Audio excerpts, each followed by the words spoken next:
Ce matin, j'aimerais vous parler sur le thème suivant, les dimensions de la foi.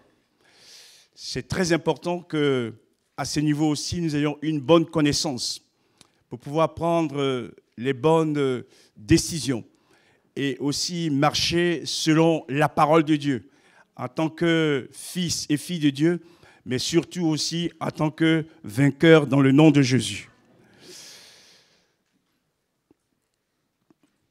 En introduction, nous lirons 2 Corinthiens chapitre 5, verset 7,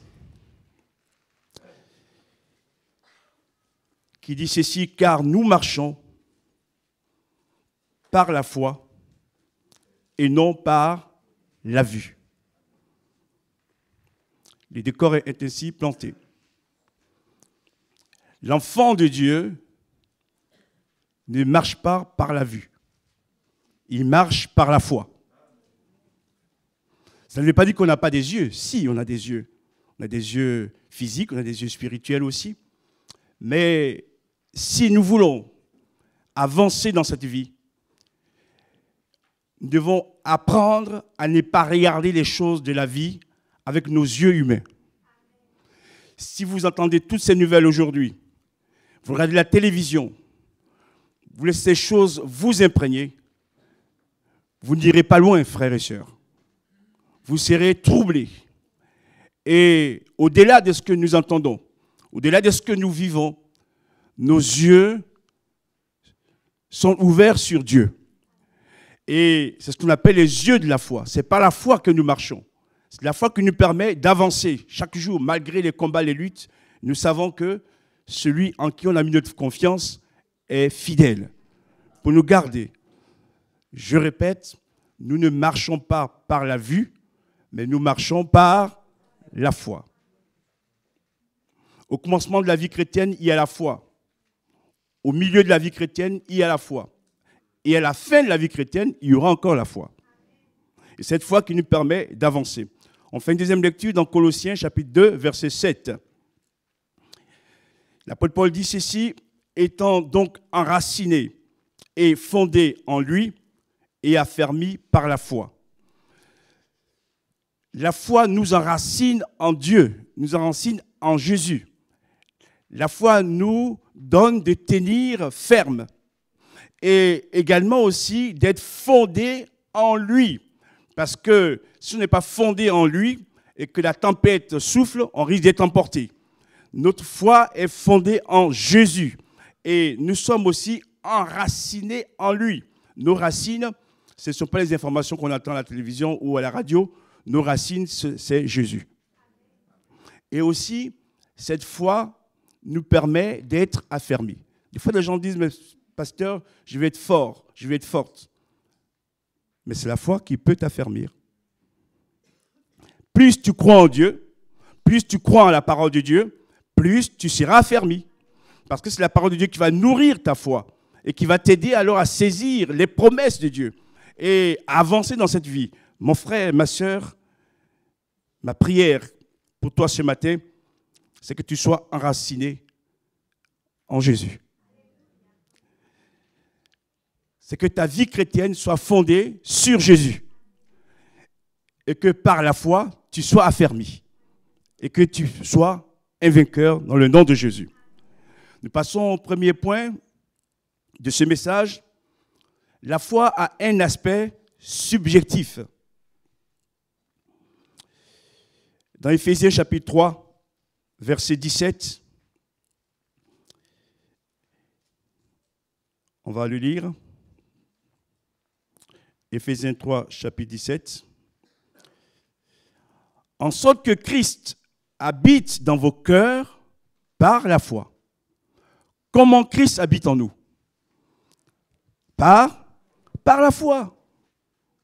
Par la foi. Christ habite en nous par la foi. Donc si tu ne crois pas en lui, il ne peut pas habiter dans ta vie. C'est notre foi qui lui permet d'habiter en nous. L'Esprit de Dieu nous est donné par Jésus, mais c'est la foi qui fait que Christ habite en nous. Et plus ma foi grandit, plus Jésus grandit en moi. Amen. Que ce matin, Jésus grandisse de plus en plus en nous.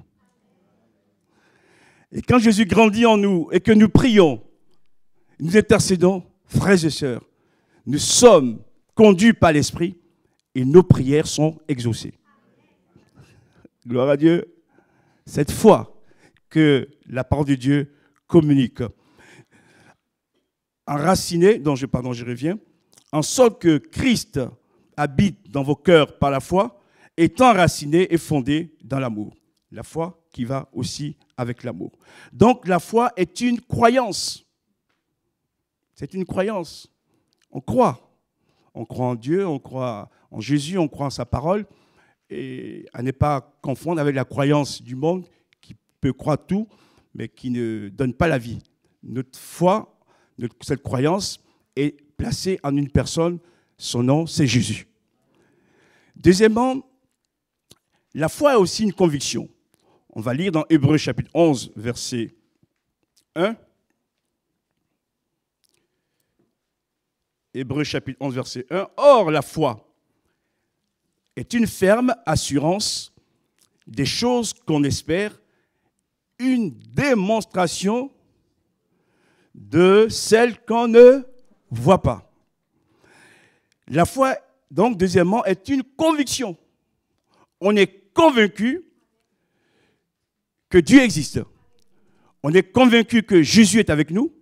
On est convaincu que le chemin qu'on traverse, nous ne sommes pas seuls, Jésus est avec nous. Quoi qu'on entende, quoi qu'on dise, nous sommes convaincus que Jésus est avec nous. Gloire à Dieu. C'est important, frères et sœurs.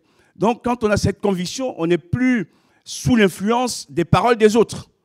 Que quelqu'un croit ou ne croit pas en Jésus, nous avons décidé de croire en Jésus pour toujours. La foi est aussi, troisièmement, une assurance. Certains ont leur assurance vie, d'autres assurances, etc.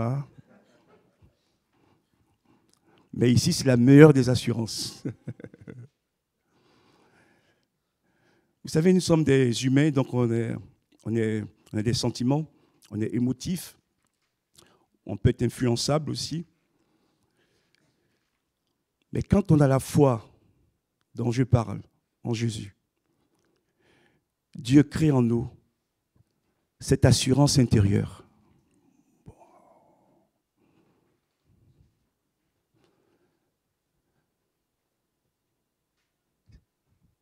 C'est beaucoup plus grand que toutes les consultations de psy. Alléluia. L'assurance de Dieu dans notre vie. Quelque chose dans notre vie intérieure nous apaise. Nous demande de ne pas nous tracasser. Que tout va aller pour notre bien. Ça, c'est l'action de l'Esprit en nous. Et des fois, nous sommes même devant des situations difficiles où, à vie humaine, il n'y a pas de solution. Et Dieu nous donne son assurance. Comme nous l'avons chanté, qu'on va traverser le désert. Et que l'ennemi qui s'acharne contre nous est vaincu. Et qu'à la fin, nous aurons la victoire dans le nom de Jésus. C'est extraordinaire. Je prie aussi ce matin, pour vous, mais aussi pour moi, que cette assurance intérieure grandisse. Gloire à Dieu. Qui fait qu'on n'est pas troublé par les informations, les paroles qu'on peut entendre. Notre confiance est placée en Jésus, qui nous accorde cette assurance. Ce matin, Seigneur, je veux être de plus en plus sensible à ton esprit pour apprendre à vivre avec cette assurance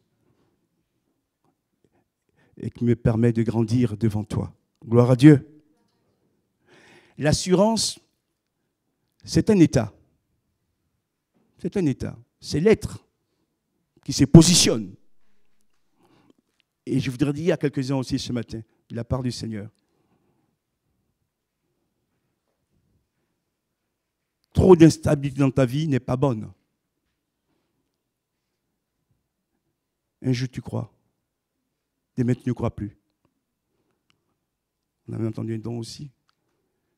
Tu penses que tout est perdu et que rien ne va changer. J'aimerais te dire ce matin de la part du Seigneur que quand Dieu fait une promesse, elle s'accomplit toujours. Amen.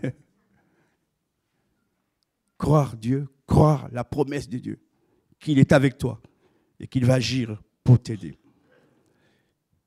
Quatrièmement, la foi est aussi une espérance. Une espérance. C'est une forme de foi, l'espérance. D'ailleurs, l'hymne national d'Israël s'appelle l'espérance. La activa, l'espérance. L'espérance, c'est qu'on espère quelque chose qui n'est pas encore accompli.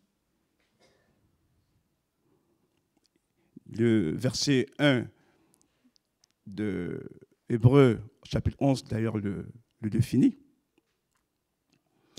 Et dans notre vie aussi, frères et sœurs, c'est vrai que par la foi, nous saisissons les promesses, par la foi, les choses se réalisent. Mais cette forme de foi, qui est l'espérance, on n'a pas encore la réponse à la prière. On n'a pas encore la solution. Qu'est-ce qu'on fait? Est-ce qu'on s'arrête? Non, il faut continuer d'espérer. Et ce que j'aimerais dire à certains ce matin pour comprendre, il y a la foi qui nous donne de saisir la victoire instantanément ou progressivement, mais il y a aussi cette forme de foi qu'on appelle l'espérance. On n'a pas encore la chose, mais on continue de croire. Alléluia. Le diable te dira, mais tu n'as pas encore la chose, donc ne crois plus. Et je te dis ce matin, de la part de Dieu, tu n'as pas encore la chose, mais crois et tu verras s'accomplir. Donc l'espérance aussi fait partie de la vie de l'enfant de Dieu.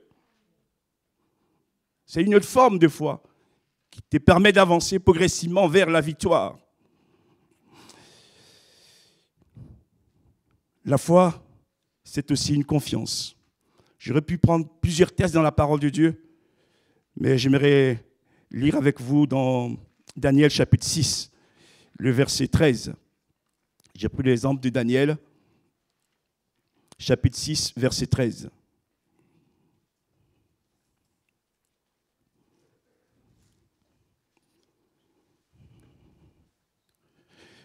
Verset 23 plutôt, verset 23. Daniel 6, verset 23. On va prendre depuis le début. Alors le roi fut très joyeux et il ordonna qu'on fasse sortir Daniel de la fosse au lion. Il avait été accusé faussement et jeté dans la fosse au lion.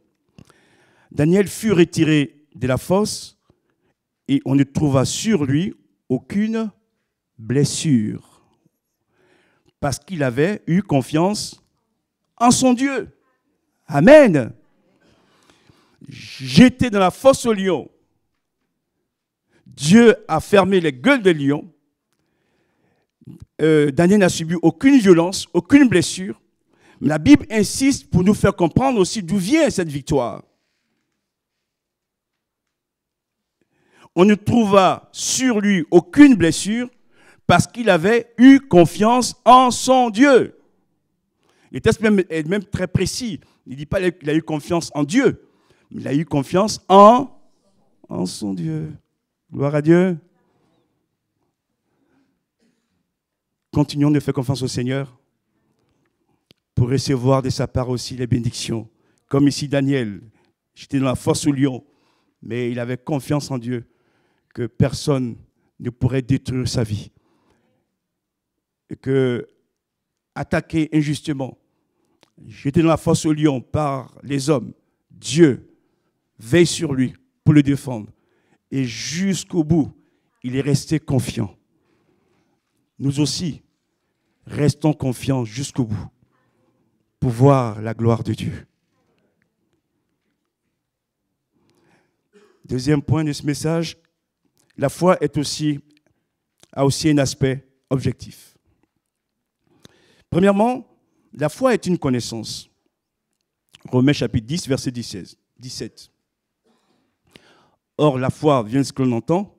Ce qu'on entend vient de la parole de Dieu ou de Christ. La foi, c'est une connaissance. Je vous ai parlé déjà de tous les aspects subjectifs. Maintenant, je vous parle de la connaissance. On apprend, on entend, on lit, on médite. Le danger, c'est de rester au niveau subjectif seulement. Et d'oublier qu'il y a aussi une connaissance dans la foi. Et quand on reste au niveau subjectif, on ramène tout à l'humain. Si je sens, oui, donc Dieu est là. Mais si je ne sens pas, Dieu n'est pas là.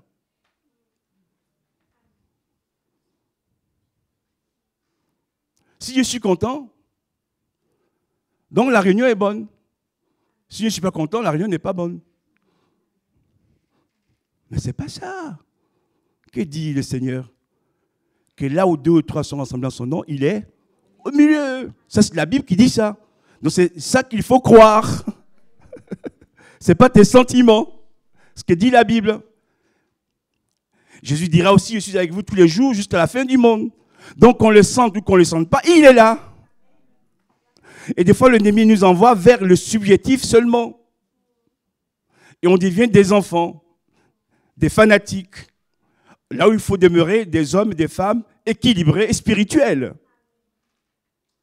Même dans l'obscurité la plus totale, si mes yeux ne voient pas, je sais que Dieu existe. Amen. Et qu'il est avec moi. Gloire à Dieu.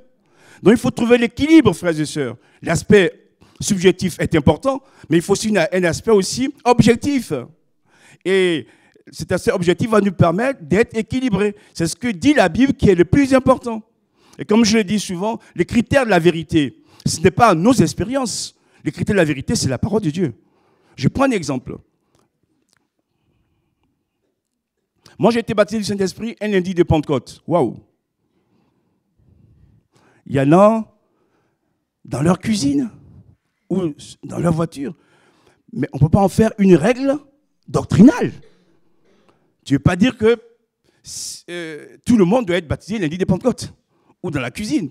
C'est Dieu qui agit comme il veut. D'autres ont été baptisés dans l'église. Mais la Bible dit que nous serons baptisés du Saint-Esprit. Vous recevez une puissance, Actes chapitre 1, verset 8. Le Saint-Esprit surviendra sur vous et vous serez mes témoins. Ça, c'est la parole qui le dit. C'est ce qu'il faut croire, d'accord? Les expériences des uns et des autres, après, c'est secondaire. C'est la vérité principale, c'est ce que dit la Bible. Donc, une connaissance. Et j'aimerais vraiment vous le dire, frères et sœurs.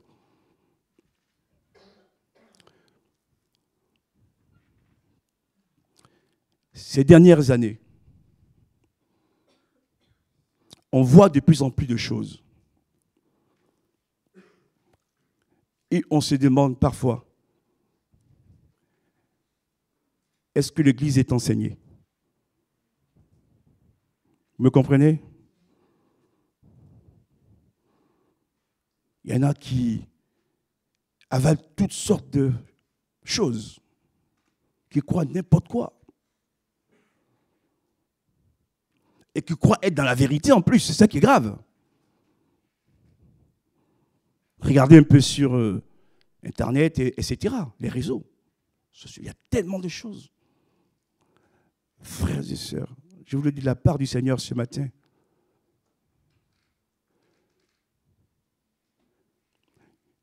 Il faut que tu prennes au sérieux la connaissance de la parole de Dieu. Sinon, tu risques d'être emporté par les fausses doctrines, par les faux prophètes.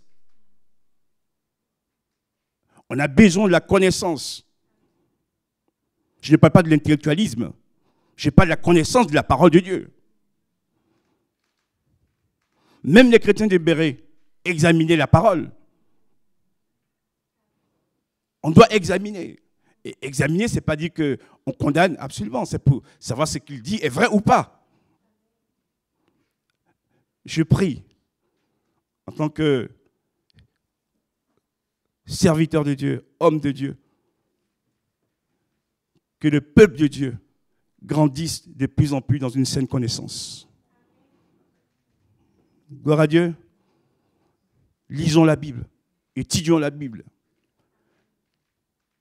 Prenons à cœur les choses de Dieu et que son nom soit loué. Osée chapitre 4, verset 6, qui confirme ce qu'il vient de vous dire. Mon peuple est détruit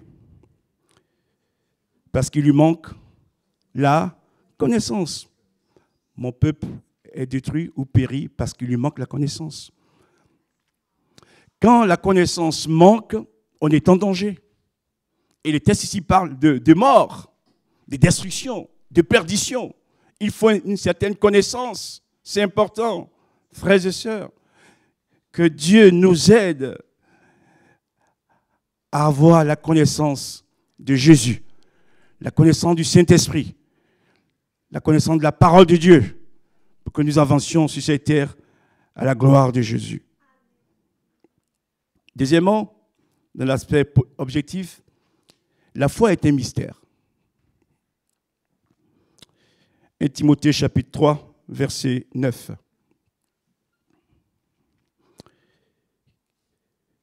Conservant le mystère de la foi dans une conscience pure.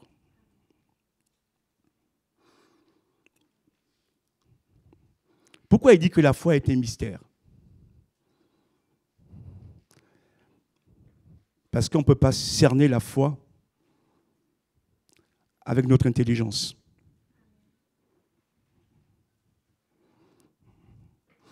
Des fois, on pense avoir saisi la victoire et puis il n'y a rien. Et puis des fois, on dit on n'a pas de foi et puis la chose se réalise.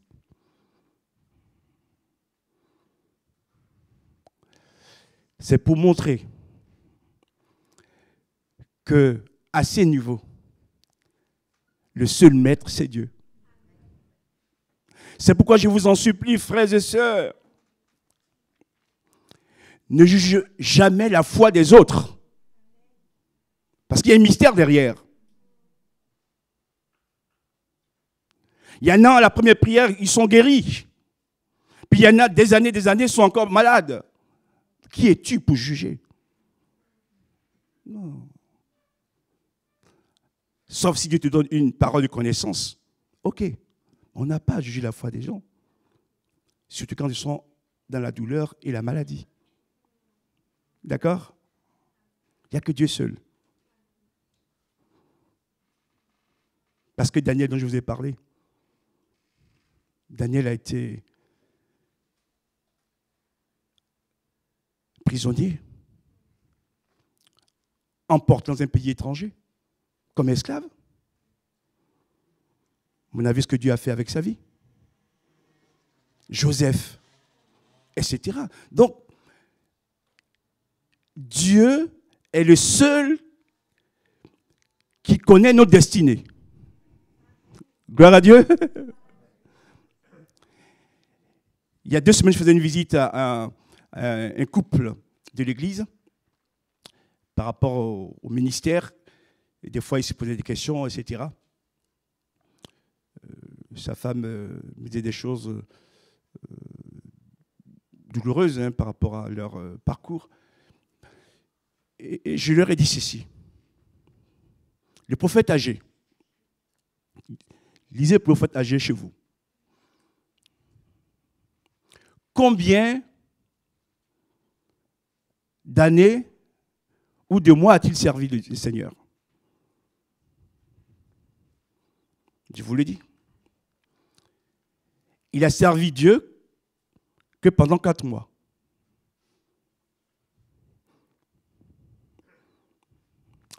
Certains diraient, Seigneur, tu m'appelles à te servir. Mais au moins 15 ans, au moins 20 ans. Comme on voit un peu quand même. 4 mois. c'est pas l'appel, ça. Mais c'était son appel à lui. Mais jusqu'à aujourd'hui encore, on parle de lui. Donc, le plus important, je vais fermer cette parenthèse du mystère de la foi, c'est parce que je pense ce que je veux, mais c'est le plan de Dieu dans ma vie. C'est tout. D'être fidèle à ce que Dieu veut pour moi. Et par ces paroles, je les ai encouragés à pouvoir avancer dans la vie. Mais ce mystère de la foi doit être conservé.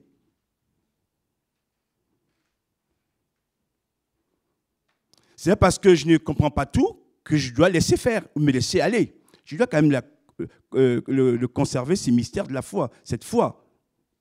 Mais où dois-je conserver ces mystères? Dans une conscience pure. Il va loin, hein? La foi agit aussi dans notre conscience. Parce que si tu fais le mal, que tu continues à pécher et que tu pries, que ta conscience te met en garde, tu n'écoutes pas, il n'y aura pas d'action de la part de Dieu. D'accord? Parce qu'on ne peut pas tromper Dieu. Mais si la conscience te répond et que tu mets les choses en règle, alors il va y avoir la victoire. Notre conscience joue sur notre foi aussi, frères et sœurs. La foi se construit aussi à ces niveaux, de notre relation avec Dieu dans la pureté, dans la vérité. Seigneur, merci ce matin encore de nous aider à comprendre ta parole. Troisièmement, la foi est un combat. J'aurais voulu, frères et sœurs, ne pas mentionner cette partie dans le message. Mais je suis obligé de vous dire la vérité. La foi est un combat. 1 Timothée, chapitre 6, verset 12. Paul exhorte Timothée à combattre le bon combat de la foi. Combat le bon combat de la foi. Ce combat est appelé bon pour déjà nous encourager. Voilà. Il y a des combats qui ne sont pas bons, qui sont pour la terre. Ça, c'est le bon combat qui a des répercussions que dans la vie éternelle. Combat le bon combat de la foi. Saisis la vie éternelle à laquelle tu as été appelé et pour laquelle tu as fait une belle confession en présence d'un grand nombre de témoins. Donc nous sommes appelés aussi à combattre. Jésus a vaincu les puissants des ténèbres à la croix, c'est vrai. Mais comme nous sommes encore sur terre, nous avons aussi à combattre, frères et sœurs. Le combat fait partie de la vie de l'enfant de Dieu. Et Dieu continue pour autant de nous aimer. J'aimerais maintenant parler de quelques armes en relation avec la foi. Éphésiens chapitre 6, verset 16. Parce qu'il faut combattre, Dieu va nous équiper. Et ici, il est mentionné le bouclier de la foi. Autrement dit, la foi est un bouclier. Quand l'ennemi lance ses flèches, ses attaques contre nous, il faut lever le bouclier. Mais ce bouclier, c'est la foi qui arrête toutes ces flèches enflammées du malin. Amen. Donc ta foi te permet de te protéger aussi. Mais s'il lance les flèches et que ton bouclier est en bas, et que tu n'en fais rien, ou tu n'en as même pas, ça va aller mal. Seigneur, ce matin, que tous les boucliers qui sont devenus poussiéreux dans nos vies, s'ouvre ton esprit, enlevez la poussière, pour qu'à nouveau nous les reprenions pour combattre le bon combat. Le bouclier de la foi pour éteindre tous les traits enflammés du malin. 1 Thessaloniciens chapitre 5, verset 8.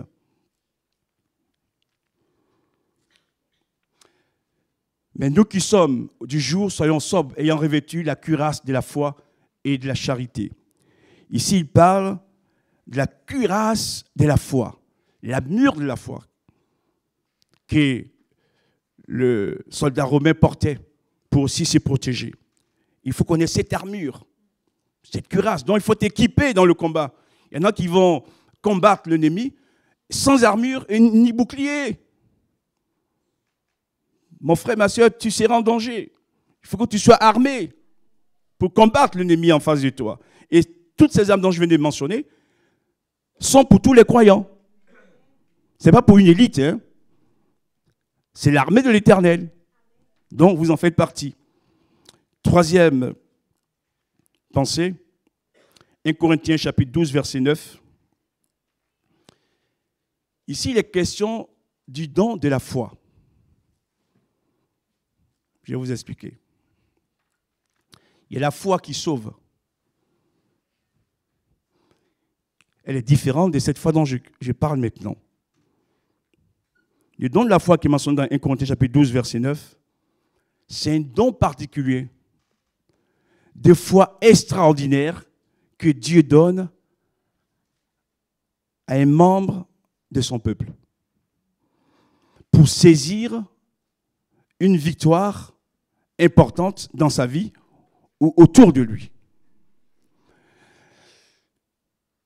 Cette dimension de foi, elle est ponctuelle. On ne l'a pas toujours. C'est-à-dire qu'il y a des moments dans votre vie, existence, vous êtes devant une grande montagne, vous qui d'habitude êtes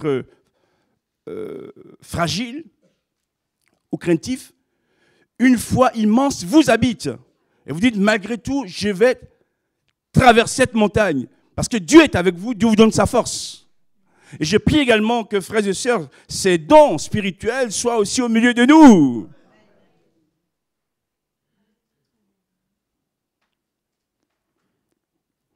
Avec ces dons spirituels, c'est une image que je vous donne. Nous sommes plus forts que toutes les armées de ce monde. Parce que Dieu est avec nous. Et mon frère et ma soeur, peut-être que des fois, c'est dans ta vie spirituelle, tu pries pour quelque chose, tu n'as pas encore la réponse au niveau de l'avenir, de ta maladie, etc. Prie que le Seigneur un jour te donne ce don de foi. Personne ne peut résister quand cette foi nous habite. Seigneur Jésus, viens nous éclairer, viens nous aider à saisir cette vérité, parce que ce don est aussi pour nous.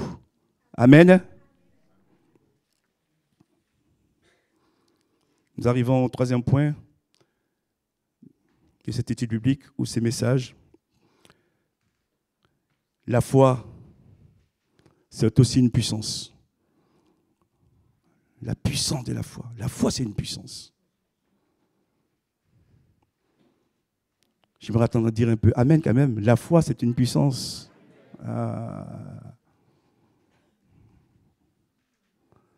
Matthieu chapitre 17, verset 20, quelques versets. Si vous avez la foi comme une graine de moutarde, vous direz à cette montagne, ôte-toi. Eh oui, une graine de moutarde. Ici, il n'est pas question d'une grande foi, mais la petite foi qui permet à Dieu d'agir. Gloire à Dieu. La foi est une puissance. Puissance. Hébreux chapitre 11, verset 3. C'est par la foi que nous savons que l'univers a été créé par la parole de Dieu. Pour nous, c'est Dieu qui a créé le monde, l'univers. La foi. Ce n'est pas les scientifiques et tous les restes. C'est Dieu qui a créé le monde. Par la foi. Nous le confessons. Et parce qu'on sait que Dieu a créé le monde, on ne se laisse pas déstabiliser par les théories du monde au niveau de la création. Nous, c'est Dieu. D'accord? Hébreux chapitre 11, verset 4. L'exemple d'Abel qui offrit un sacrifice plus excellent que celui de son frère aîné Caïn. la parole de Dieu est tellement riche. On l'a lu, rélu, etc. Mais chaque fois, on découvre des choses. Et ici, l'Esprit me rappelle que par la foi, on peut offrir à Dieu des choses excellentes. Pas des choses bien, hein, mais des choses excellentes. La foi vient agir en nous pour nous permettre de faire les choses pour le nom de Dieu de la meilleure façon.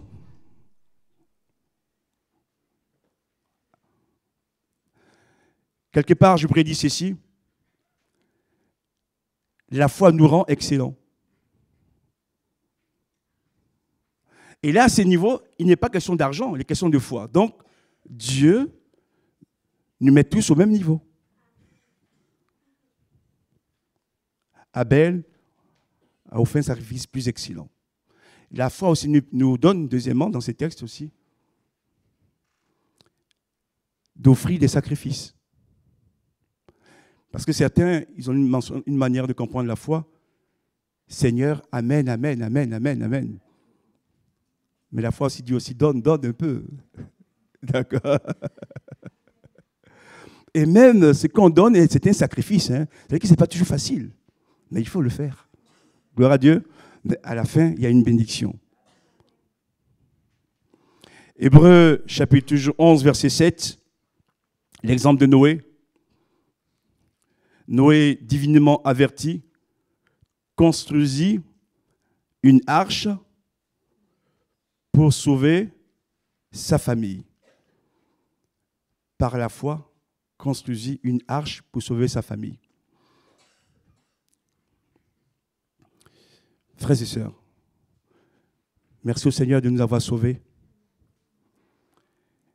Et nous pouvons, nous, par la foi, construire des arches pour sauver nos familles. Alléluia. Par la foi, tu peux construire une arche. Tu n'as pas besoin d'un architecte, d'un maître d'œuvre. Dieu te donne directement tout le modèle que tu as besoin pour le faire, pour sauver ta famille. Gloire à Dieu. Construisons ces arches pour sauver nos familles. Seigneur, merci pour ta parole. Éphésiens chapitre 2, verset 6. Pour nous encourager.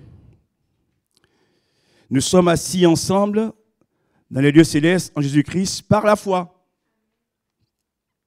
Nous sommes ici dans cette ville, mais nous sommes également assis dans les lieux célestes en Jésus-Christ par la foi. Gloire à Dieu.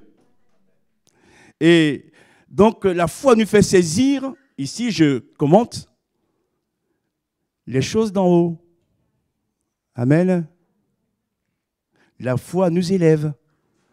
La foi nous permet de prendre de la hauteur pour être avec notre Maître et que son nom soit loué. Hébreux chapitre 11, verset 8. Là, il s'agit d'Abraham. Abraham obéit et parti sans savoir où il allait. On va le lire. C'est par la foi qu'Abraham, lors de sa vocation, obéit et partit pour un lieu qu'il devait recevoir en héritage et qu'il partit sans savoir où il allait.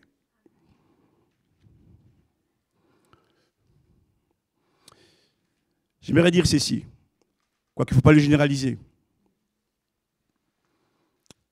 Avoir la foi, c'est parfois être aussi un peu aveugle.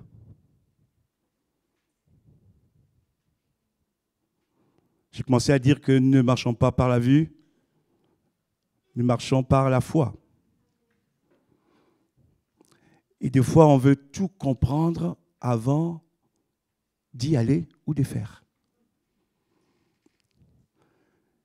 Seigneur, tant que je ne vois pas bien les choses, moi je ne bouge pas. Puis Canaan, oh là là.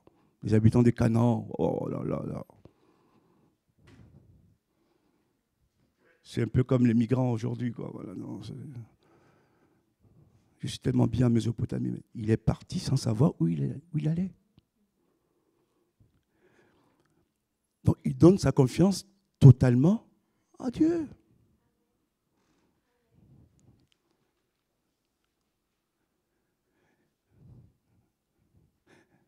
Et Abraham nous apprend aussi une vérité ici. Avoir la foi, c'est obéir. Amen. C'est pas être rebelle. Avoir un coup raide. Avoir la foi, comme Abraham, c'est obéir à Dieu. Et quand on lit bien le texte, frères et sœurs, c'est par son obéissance qu'il a ouvert la source de bénédiction. Amen. La foi vient après, mais déjà il obéit. Tu me dis d'y aller, Seigneur, je ne sais pas où je vais, mais j'y vais quand même. Dites-moi, est-ce que Dieu l'a oublié? Est-ce que Dieu l'a abandonné? Dieu a fait de lui le Père des croyants. Que son nom soit béni. Le nom du Seigneur m'avait compris. Donc, frères et sœurs, des fois aussi, il faut se jeter à l'eau. Il dit, Seigneur, j'ai rien, je me jette, mais j'ai toi. Et tu vas m'aider. Et tu ne seras pas noyé parce que Jésus sera avec toi. Nous avançons. Hébreux chapitre 11, verset 29. Ils traversèrent la mer Rouge comme un lieu sec. Par la foi, ils traversèrent la mer Rouge comme un lieu sec. C'est le peuple d'Israël. Par la foi. C'est Dieu qui agit, c'est vrai. Mais ils ont aussi manifesté leur foi. Et ils ont traversé cette mer Rouge comme un lieu sec. C'est-à-dire que toutes les eaux qui se dressent devant nous pour nous empêcher d'avancer, si on met notre foi en Dieu, Dieu est capable de les assécher pour nous laisser traverser. Merci, mon Dieu, pour ta grâce. On fait notre lecture dans Hébreux, chapitre 11, verset 30. Il y a les questions des murailles. C'est par la foi que les murailles de Jéricho tombèrent après qu'on en eut fait le tour pendant 7 jours.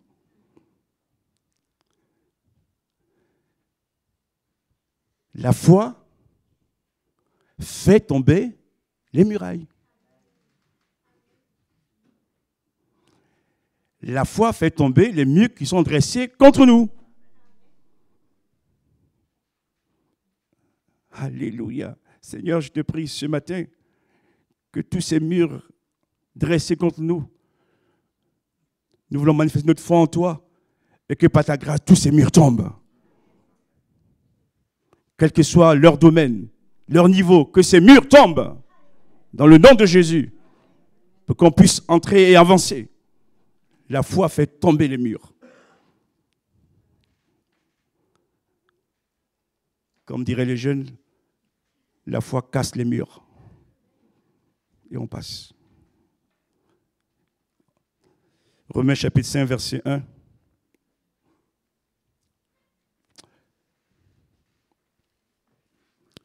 Nous sommes justifiés aussi par la foi. Nous avons la paix avec Dieu par notre Seigneur Jésus-Christ. Ça, des fois, le nez nous titille un peu pour mettre en question notre identité, notre position en tant qu'enfant de Dieu. Et par la foi, il faut saisir la victoire en disant que nous sommes justifiés. Ça ne veut pas dire que nous sommes parfaits, mais quelqu'un est mort à notre place et a pris sur nos péchés pour nous justifier. Parce que sinon, on va avoir des problèmes de culpabilité sans cesse. Vous savez, il y a des gens, en 2021, ils sont culpabilisés. 2022, culpabilisés. 2023, culpabilisés. C'est des chrétiens, hein? Donc, ils vivent avec la culpabilité tout le temps. Mon frère, lis ta parole. À un moment donné, quand Dieu dit qu'il a pardonné, qu'il a fait grâce, c'est terminé. Il faut avancer. Il faut avancer. Donc nous sommes justifiés par la foi en Jésus-Christ. Pour nous libérer, parce que des fois certaines personnes même font des dépenses énormes au niveau des traitements médicaux, mais ça ne vaut pas la peine, quoi. Christ a déjà agi. Je l'ai dit à quelqu'un il n'y a pas longtemps, qui est venu me voir à la maison, une visite. Et je lui ai dit à cette personne qui vit dans son passé, le passé, Christ l'a pris. Le passé, Christ l'a vaincu. Si on devait chacun penser à nos passés, à nos passifs, on ne pourrait pas avancer dans la vie. Et à un moment donné, il faut quand même avancer, je vais dire. J'ai dit, Seigneur, ouvre son cœur pour qu'elle comprenne la parole. Que tu as pardonné son passé, même s'il a fait des erreurs, des fautes, et que tu la libères pour toujours. Et j'aime cette parole dans Romains 8, verset 1. Il n'y a donc maintenant aucune condamnation pour ceux qui sont en Jésus-Christ. Ça vous permet de bien dormir et de vous lever le matin aussi en bonne santé. Parce que Christ vous a pardonné, parce que le diable vient sans cesse te rappeler ta vie passée. Ah, si tu souffres, c'est parce que tu as ceci, si tu fais ceci. Où on va? Non, la foi balaie tout ça pour nous permettre d'avancer. Je ferme la parenthèse. Justifiés par la foi, nous avons la paix avec Dieu par notre Seigneur Jésus-Christ. Et cette foi nous donne aussi la paix. La foi nous communique aussi la paix. Que Dieu soit béni. Je termine maintenant. On va lire dans la Bible du semeur le premier texte. Je ne sais pas si je l'ai mis ou pas. Le premier texte, ça serait donc Hébreux chapitre 11, verset 6. Hébreux 11, 6. Voilà. À retenir. Il est dit, or, sans la foi, il est impossible d'être agréable à Dieu. Sans la foi, il est impossible d'être agréable à Dieu. Veux-tu être agréable à Dieu? Manifeste la foi. Si tu n'as pas la foi, ce n'est pas possible. C'est la foi qui nous rend agréable à Dieu. Deuxième lecture. Hébreux chapitre 12, verset 2. J'ai lu dans la version du semeur. Frères et sœurs, gardons les yeux fixés sur qui? Sur Jésus, qui nous a ouvert le chemin de la foi et qui la porte à la perfection. Habakkuk chapitre 2, verset 4. Le juste vivra par sa foi, par la foi du pasteur. Ah, par sa foi. D'accord. Le juste vivra par sa foi. La foi nous permet de vivre. Amen. La vie avec grand V. Le juste vivra par sa foi. Et dernier verset. 2 Timothée chapitre 4, verset 7. J'ai combattu jusqu'au bout le bon combat. Je vous dans une autre version moderne. J'ai combattu jusqu'au bout le bon combat, jusqu'au bout. J'ai achevé la course. Je suis resté fidèle à ma foi. J'ai gardé la foi. Tous, ici-bas, un jour passera. Frères et sœurs, je vous laisse cette parole, comme la dernière de cet enseignement, que nous puissions dire comme l'apôtre Paul, j'ai combattu le bon combat, j'ai achevé la course, j'ai gardé la foi, ou je suis resté fidèle à ma foi. Que jusqu'au bout, notre foi demeure, parce que c'est par cette foi aussi que nous serons enlevés. Que ce matin, par ces paroles, Dieu vous bénisse et nous bénisse ensemble. Au nom de Jésus. Merci Seigneur pour cet enseignement. C'est toi qui connais les cœurs, les vies, qui viens aussi nous éclairer. On a besoin de faire des progrès dans des domaines qu'on n'a pas bien saisis, compris. Seigneur, bénis ton peuple, Seigneur. Préserve-le de toute séduction. Et que nous puissions nous appuyer, fonder sur ta parole. Que notre foi saisisse aussi tes promesses Pour ceux qui ont déjà été bénis, gloire à toi. Ceux qui attendent une réponse, Seigneur, nous prions aussi de les fortifier et de croire qu'en son temps, tu vas agir à leur faveur. Seigneur, ce matin, je bénis ton nom. Merci Jésus pour tous les dons que tu nous as accordés, pour toutes les grâces que tu nous as accordées et pour tes victoires dans notre vie. Amen.